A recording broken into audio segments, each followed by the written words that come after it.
Hi everyone, welcome back to the Grant World War II Museum. Today we'll be featuring a real piece of naval warfare history, an original high explosive shell from the German 8.8 SK C35, a naval deck gun used aboard U-boats and light vessels during World War II.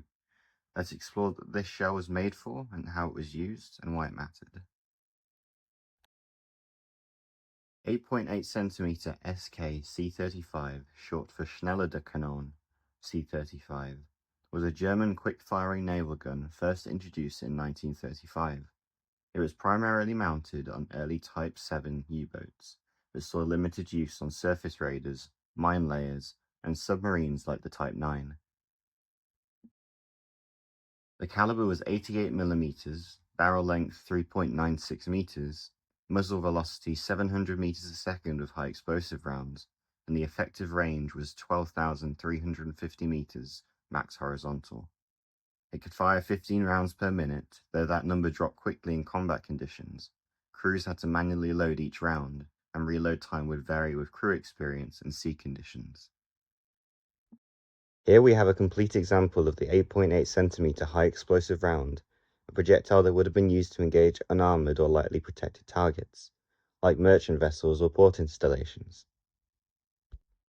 This shell is most likely an 8.8 centimeter SPRGR L45, or Sprenggranate, a high explosive round with a contact fuse. The shell weighed about 9 kilograms or 20 pounds, and was paired with a brass or lacquered steel cartridge case containing the propellant. The shell's yellow body and pointed tip are authentic indicators of its wartime use. The fuse sitting at the nose would trigger the high explosive charge the moment it struck a target. During the early war years, U-boats often surfaced to sink smaller ships using deck guns like this. Torpedoes were expensive, so this kind of shell played as a cost-effective role in the Battle of the Atlantic. But as the war progressed, this tactic became more and more dangerous. Allied air patrols, radar, and convoy escorts made surfacing a deadly gamble. By mid-1943, most U-boats either had their guns removed or they stopped using them altogether. Still, the SK-C-35 made its mark in the early war, especially in wolfpack attacks, when multiple U-boats overwhelmed the convoy and finished off stragglers with deck gun fire. This original shell is a rare survivor. It represents a critical but often overlooked aspect of World War II naval warfare.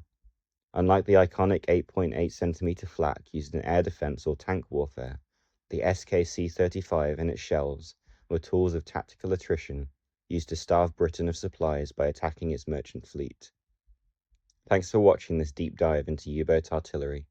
Be sure to like, subscribe, and let us know in the comments which artifact you want to see next here at the Grant World War II Museum. Thank you for watching.